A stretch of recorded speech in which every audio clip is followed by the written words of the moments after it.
Yeah, depends.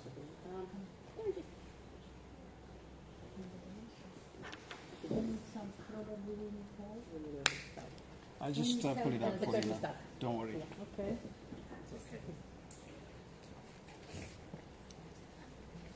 Okay, so now we would like to invite Shikoh Hasan with a paper Novels and Peace. Yeah. Is that what you do? Yes, actually. Thank you very much. I'll just do that.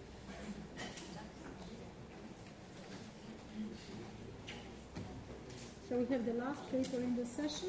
The title is changed, or you will keep the same, Novels and Peace. It's the same. Okay. So the floor is yours. Thank you. I don't, not sure what will happen if I do that. Great, okay. Thank you. My name is Hasan Shikoh, or if I can be a bit flamboyant, Dr. Hasan Shikoh. I've got a PhD in theatre writing. I teach at the University of Birmingham in Birmingham, UK.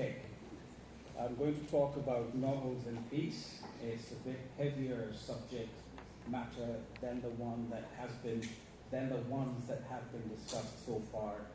So bear with me. It's rather too serious and ponderous. And I've tried to keep it simple or creative, if you will. For the first time in my life, I'm not using PowerPoint or Sway. I'm just using a Word program. So let's see how it works. I'm experimenting my experience on you, with you. And you're very welcome to ask me questions, discuss anything regarding my subject area I'm covering today. I think that will be much more useful than what I have to share with you for the moment. I couldn't find my abstract anywhere, so I don't know if you know what I'm going to talk about. So I've written my abstract as an introduction. Okay. So for me, novels are meant to entertain and tell a story. That's what the understanding was given to me. Well, according to Reader's Digest, as well as by my supervisor back in the day. However, there are subtle and not so subtle instances of authors pushing their interests, leanings, and agenda. You'll find it very difficult to publish a novel, sometimes, because you will be accused of having an agenda. But you find that authors do have agendas nevertheless. Now, I'm fine with having an agenda as long as it is done with a sense of justice. So therefore, perhaps a broader understanding of novel writing, or even short story writing, could be that some novel genres are meant to entertain, others not only. And literary fiction, as far as I'm concerned, would fall into that category, where you don't just write for entertaining the reader, you do want people's lives to be influenced in some way. Therefore, and literary fiction, because why? Because it's a study of the human condition and often an exploration of difficult social or political issues that control our lives. And in that context, therefore,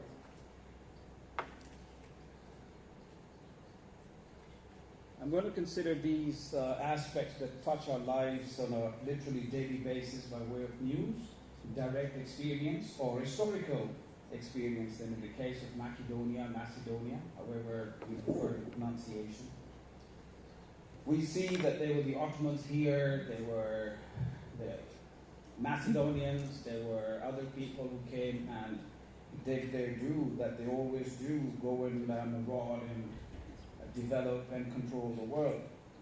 Well, I'm going to focus on these two aspects. One is Islamophobia, and the other is propaganda.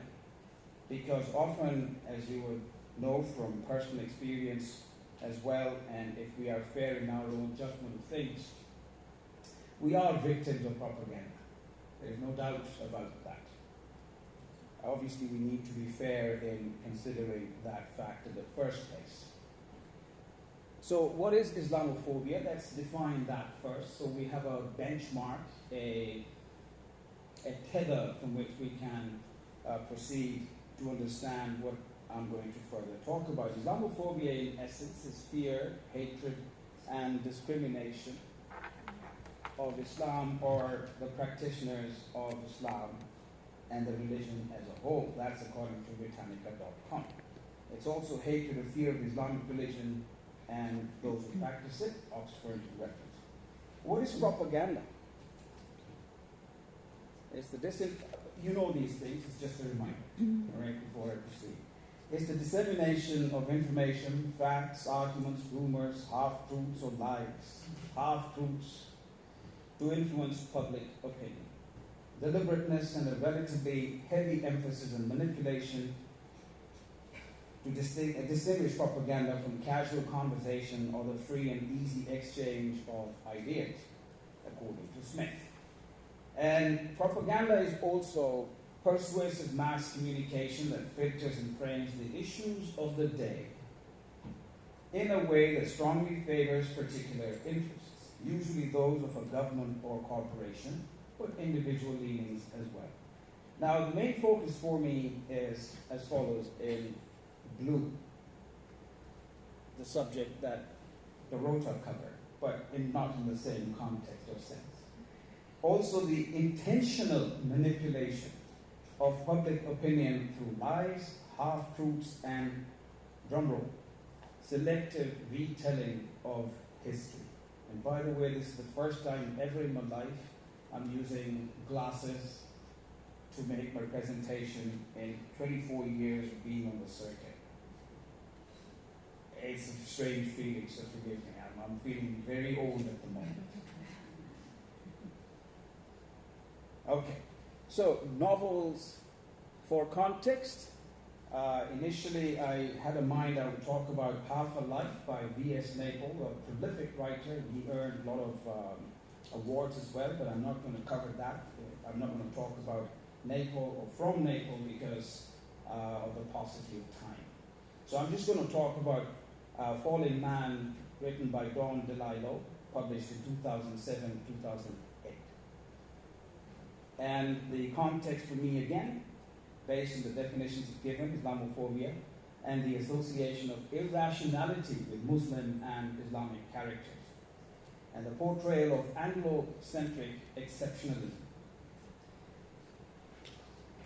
You see, I'm looking at the glasses and I'm going there, so it's really a new experience. I mean, through the glasses, okay. The portrayal of Anglo-centric exceptionalism, hypocrisy, and its consequent injustices, both in the minds and matters of the rulers and the ruled. I guess almost all of us here are the ruled. So I guess you'll understand slightly better from an empathetic point of view, if you will. Now, the gist of Falling Man. Has anybody read, even in translation, Falling Man by Don Delillo? Again, paucity of time, so I'll just read the blue bit. Falling Man, it begins in the smoke and ash. For those of you who are quick readers, you can also read simultaneously on your own. So, Falling Man begins in the smoke and ash of the burning towers and tracks the aftermath of the global tremor in the intimate lives of a few people. So it's related to the downing of the Twin Towers in New York on September 11, 2001.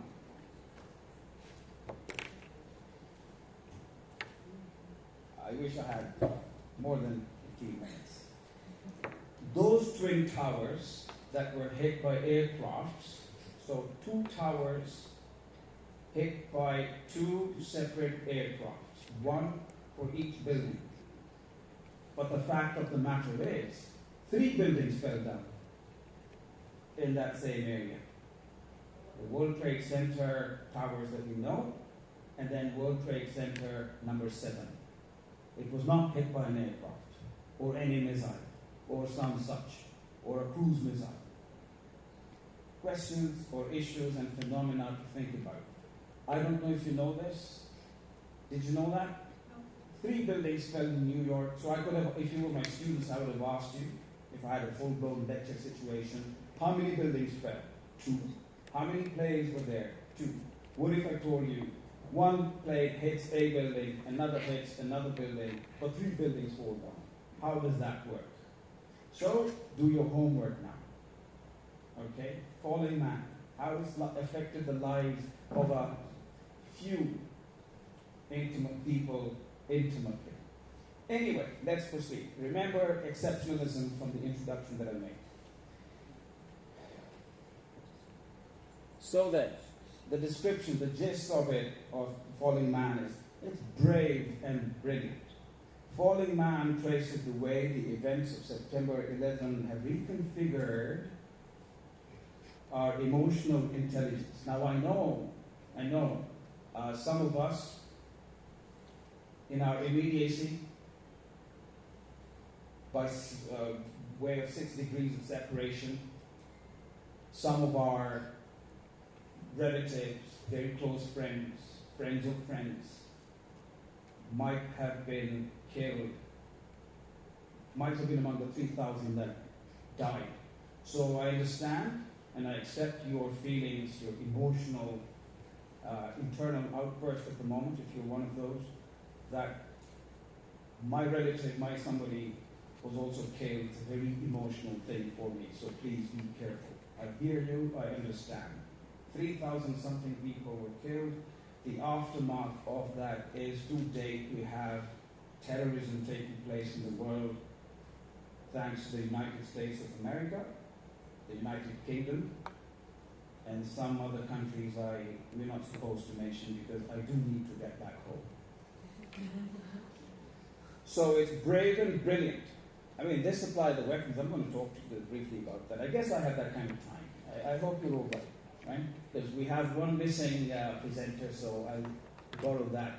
And if Dorota can get 5, 6 extra minutes, why not me? Men have rights too. So, brave and brilliant falling man traces the way the events of September 11 have reconfigured our emotional landscape, our memory, and our perception of the world. It is cathartic, beautiful, heartbreaking. The false representation and repercussions. The possibility of false representation or miscommunication is of profound importance, since the published work of writers can have far-reaching consequences for not only their target audience, but also the world at large. Unless the writer's conscious purpose is to present a story with a certain bias. If that is the case, that is the intention of the writer, or you as a writer, I understand that. But we can't mix the two. You see, why do I want to talk about this? It's because when we are in our bed, doing our bedtime reading, the last thing we tend to do before going to sleep, we are a captive audience. The last thing we're doing is reading for entertainment, but the subconscious is also ticking. If you've written novels, or if you've written short stories, or short stories even in school, in whatever, college, whatever level, or you teach it, you know full well that the writer, when he writes or she writes, each word, they're responsible for it, and it's a conscious choice of the why they're using those words and phrases. It's so that they can have a certain impact. And that impact may not be known to you as a reader going to sleep, but the subconscious, as you know, is more alert than you know. Okay, now, post-colonial theory is predicated upon the existence of colonialism, where post-colonial writers insist on the continuation of the colonial discourse. Some have appeared unable to resist it, and in fact may actively engage in it, particularly when Islam and Muslims are the targets. That's according to March 2016. So it's not me saying it. See, I'm being an academic. That's how you do it, right? You say it, but it wasn't me. but I've conveyed it still. We're playing games. Anyway. Is the depiction of Islam in these novels similar to that presented in the literature of the colonial era? And is there an inherent bias in the writer's stories based on their personal or religious commitment? Salman Rushdie, a case in point. Unfortunately, we don't have enough time to discuss the fatwa, whether it was even issued or not, and if it was issued, why was it not withdrawn? The edict, fatwa meaning edict, but unfortunately, I'll skip that part. Post 9/11 novels in general reflect a problematic relationship with Islam. Authors account very little for its varied global histories and practice. They often move from preliminary research. Doesn't everybody get it wrong? Preliminary, the first time they want to say it, right? They often move from preliminary research about Islam to characterization that lacks sophistication, giving primacy to simplistic religious interpretations rather than political ones. That's according to Jisan. Now, Falling Man's conceit number 1. And before I proceed with discussing this bit, I love, because I've used the word conceit, I must say the positive as well, which is negative. I love the way Don Delillo writes, or Delillo writes. He is a master craftsman of writing. It is beyond this world. I mean, what was her name? She was talking about poetry, Miss N. Yeah, N. No, she's not the 0071 N. So what was it saying? Delillo is a master craftsman, all right? You want to read literature or learn how to write, learn the observation of how he does it. It's amazing. But there is conceit, either deliberate, either conscious, or he's just being an American. I don't know. Why is it that despite their apparent erudition, influential and he's won many awards and blah, blah. Influential contemporary authors continue to harbor their cynical views about Islam while being apathetic towards the causes of the problems of Islamic fundamentalism? Question number 1. Now, Delillo's Falling Man can be regarded as a case in point.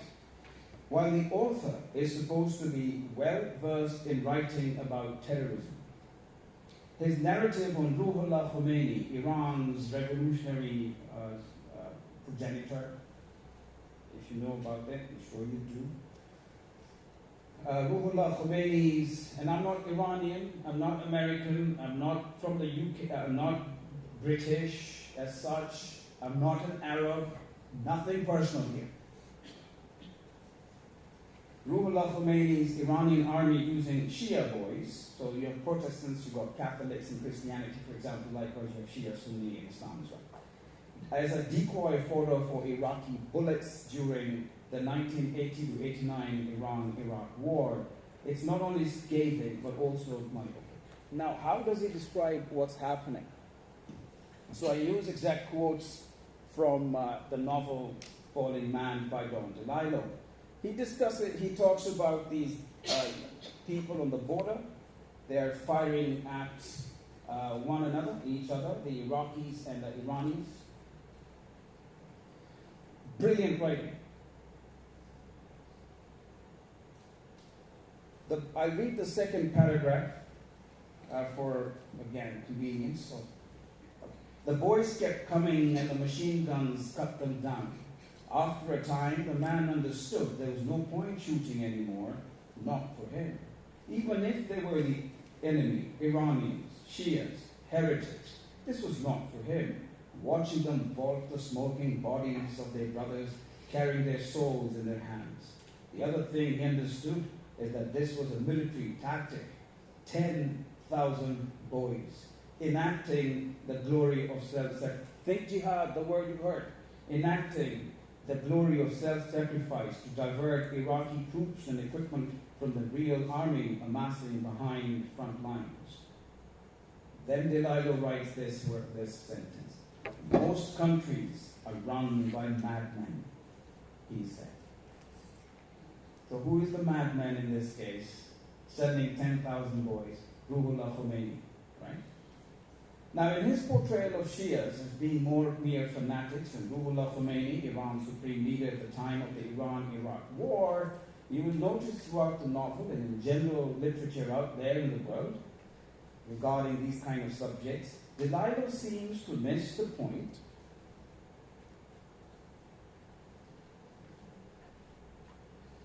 Delillo seems to miss the point that the 8-year-long military conflict was imposed on Iran by Iraq with secretly supplied U.S. armaments.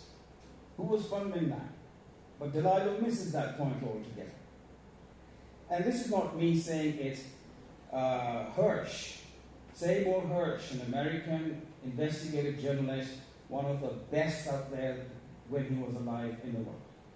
He wrote this in 1992, 16 years before Delillo published this novel.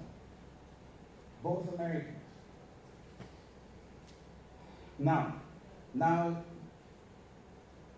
I continue, and defended by Iran with some, drumroll, Israeli manufactured weapons, among others, which were acquired through the infamous Iran-Contra affair. I'm not saying it, this is for Robert Fisk, an expert journalist when he was alive in the Middle East.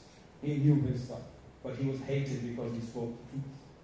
And so he wasn't well liked by a lot of Western press. Now, such a point I want to make to you, through Pilger and Jackson, John Pilger, another one of the most brilliant journalists you would ever know. What I do with my students very quickly, if I can borrow a few times off the record from my time, what I do with my students is I teach them through John Pilger's documentary films. You must watch them. It's amazing that the amount of stuff he's covered. Anyway, going back, such overt and covert instigations and interferences in the conflicts and affairs of other countries by the U.S. and its NATO allies for decades, no secret or conspiracy theory. For those of you from Greece and other countries as well, you know very well how and why Greece was made poor. Greece went bankrupt.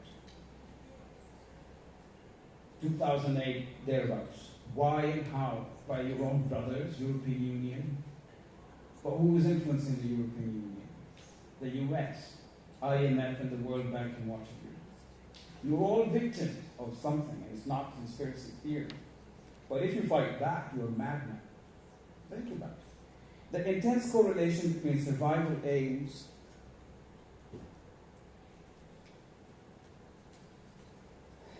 of Iran and Hezbollah, on the other hand, and the instigation of terrorism against Western overseas interests on the other, suggests there is a high likelihood that a mid to high intensity terrorist campaign by Shia groups along the lines of 3 campaigns carried by Hezbollah and Iranian agents during the 1980s would be initiated. Now here I put in italic, in response, in reaction to, not as an initiation, to Israeli or US strikes against Iranian nuclear sites or wider regime targets. I didn't say it, it's according to Lynch back in 2008. Flash forward to 2024, we see an exact situation again. People killed in territories, embassies blasted out in Syria, in Damascus, and whatever. It's just repeating over and over. And who's doing it? When they respond, you know how the media responds to it. Because the media, in fact, is controlled by you know who again. So Delillo completely misses the point. And this is what we're reading. These are the novels that are earning awards. And any counter-narrative barely ever gets an agent, leave alone a publication. Case in point, right in front of you, in a plum shirt, wearing eyeglasses for the first time at a presentation. Sure. I think I will skip the second part, but you get the conceit number 2. You get the gist of what I want, well, the essence of what I want to say regarding this.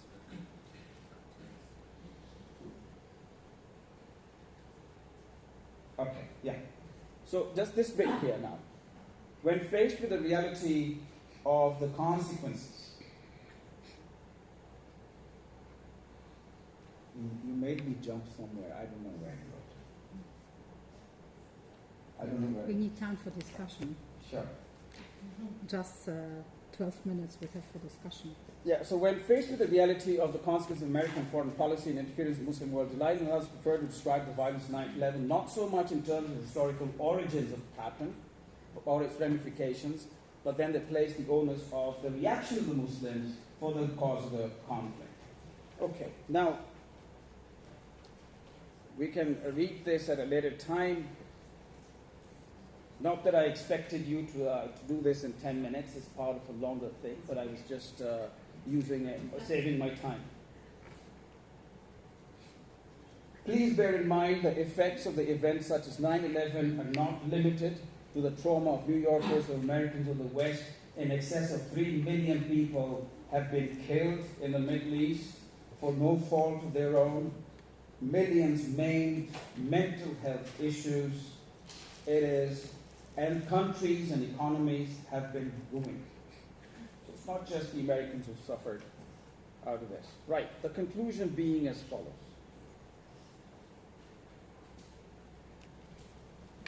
The possibility of a false representation or miscommunication is of profound importance,